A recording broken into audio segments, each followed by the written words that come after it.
Je m'appelle Sophie Braffman et je suis journaliste. Ceux qui portaient la culotte à l'époque de l'Ancien Régime, c'était les gens plutôt forts, en fait, les gens qui avaient le pouvoir, par opposition sans culotte.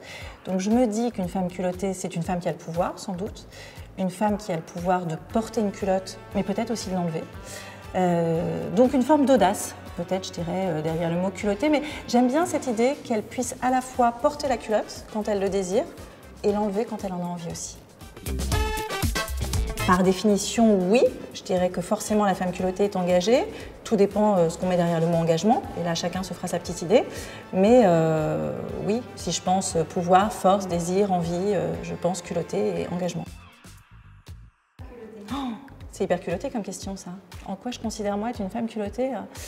Oui, donc je porte une culotte, bien sûr. Je l'enlève aussi parfois, certainement. Je m'embarrasse pas trop de certaines conventions, peut-être.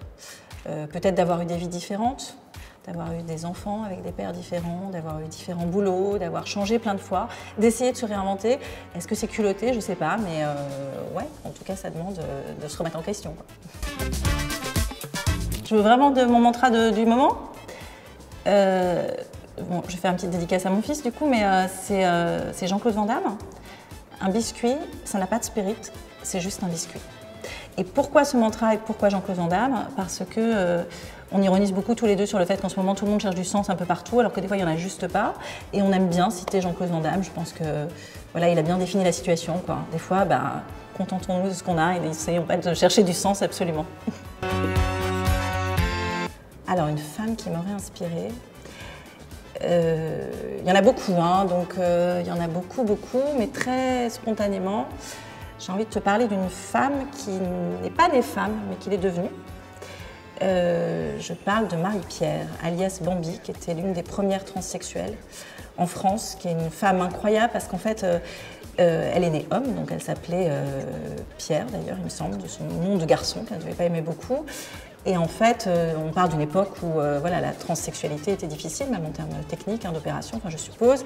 On arrive dans les années 50 à Paris, donc elle arrive, elle va travailler à l'Alcazar, au Carrousel. Enfin, c'est quand même une vie très très étonnante. C'est la même époque que Coccinelle. Enfin bon, je suis très sensible à l'univers des transsexuels, donc je connais bien ces histoires.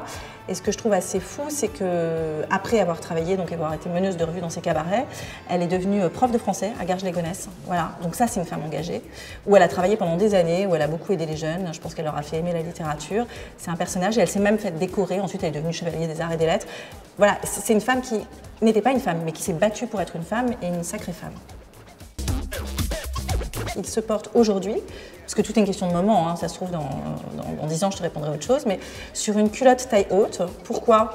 Parce que j'ai pris un peu de poids, hein, j'ai mes kilos de grossesse que je n'ai pas encore bien perdus, et puis du coup je trouve que la culotte haute est gainante, un peu sculptante, et j'ai particulièrement aimé le côté un peu dentelle qui remonte, et je me dis que je pourrais même la laisser apparaître. Et comme on est dans cette histoire de culotté, j'ai envie de la montrer.